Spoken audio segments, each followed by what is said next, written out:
যাদের মা বাবা জিন্দা আছে ভালো করে শুনে নাও, আল্লাহ বলছেন যে তুমি যদি তোমার মা বাবাকে একসাথে কিংবা কোনো একজনকে বৃদ্ধ বৃদ্ধা অবস্থায় পেয়ে যাও, তুমি মনে করবে আল্লাহ পাক তোমাকে সুযোগ দিয়েছেন। মাকে পেয়েছো, বাবাকে পেয়েছো, বা উভয়কে পেয়েছো, তো আমি আল্লাহ তোমাকে 5টা কর্মসূচি দিচ্ছি। কয়টা? খুব মনে রাখেন, 5 কর্মসূচি আল্লাহ দিয়েছেন।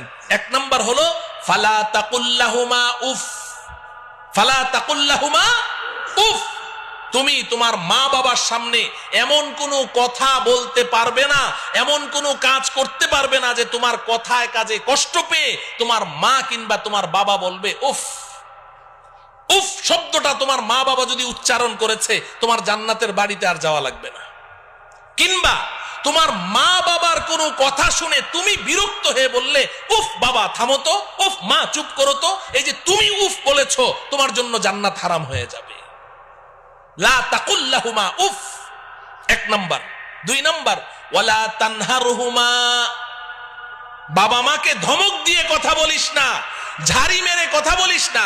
তোর হাতে, তোর শরীরে এখন অনেক শক্তি আছে, তো মা বাবা দুর্বল হয়ে গেছে, এখন মা বাবার সাথে ধমক দিয়ে কথা বলবি, ঝাড়ি মেরে কথা বলবি, আমি আল্লাহ এটা তোর জন্য হারাম ঘোষণা করলাম। ধমক দিয়ে কথা বলিস না। লা তানহারহুমা। 3 নম্বর কর্মসূচি ওয়াকুল লাহুমা কওলান কারীমা। মা বাবার সাথে নরম স্বরে, আদরের স্বরে কথা বলো, আদর করে করে মা বাবার সাথে কথা বলো।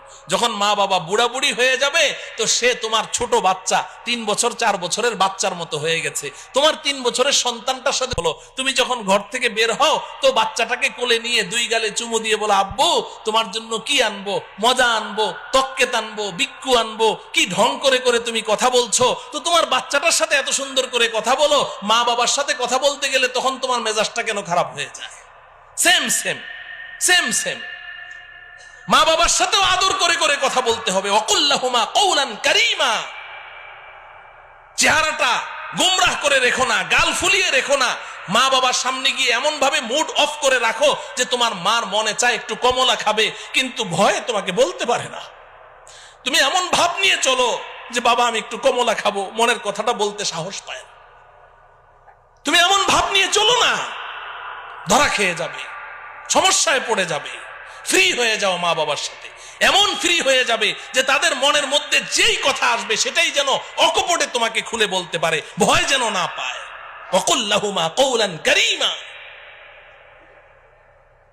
4 নম্বর কর্মসূচি আল্লাহ দিচ্ছেন ওয়াখফিদ লাহুমা জানাহাজ যুল্লি মিনার রাহমা।